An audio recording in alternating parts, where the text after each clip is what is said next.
Welcome everyone to our Lean Manufacturing Training, proudly brought to you by HS Pro System Development. Today, we'll explore how Lean principles can help us build efficiency, reduce waste, and empower our team.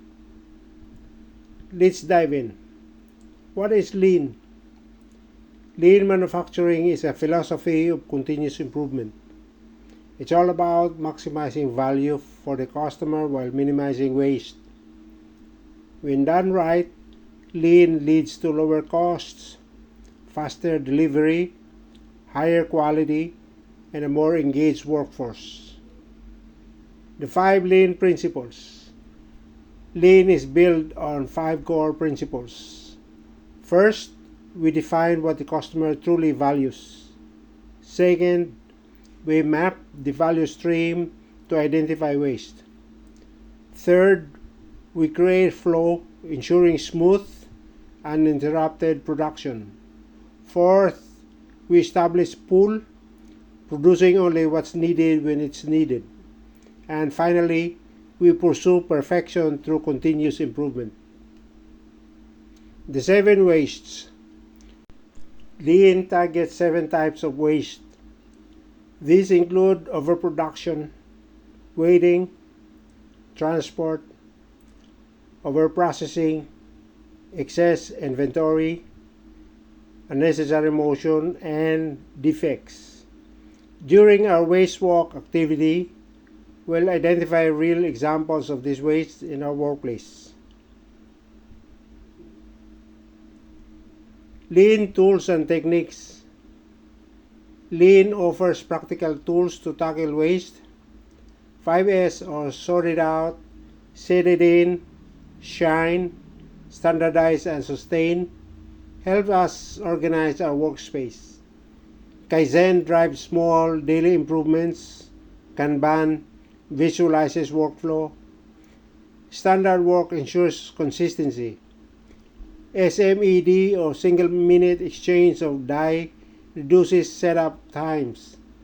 And value stream mapping helps us see the big picture. Practical exercises. Now it's time to apply what we've learned. We'll run a 5S audit to reorganize a workstation. We'll simulate Kanban to understand pool systems. And we'll hold a Kaizen event to solve a recurring issue. These exercises make Lean real and actionable. Lean isn't just about tools, it's about mindset.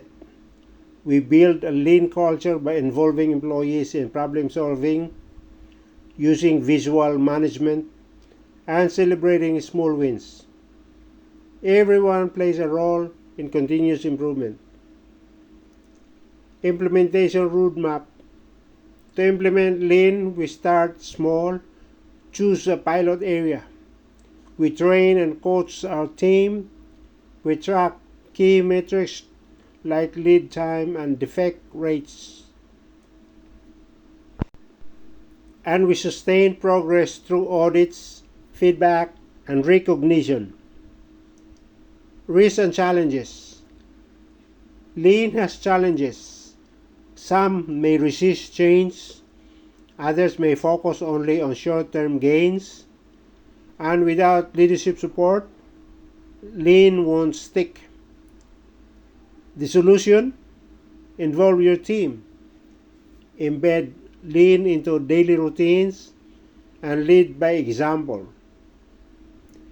Lean is a journey, not a one-time fix. It empowers us to improve every day. Let's start with a 5S workshop and build momentum from there. Together, we'll make our operations smarter, faster, and more resilient.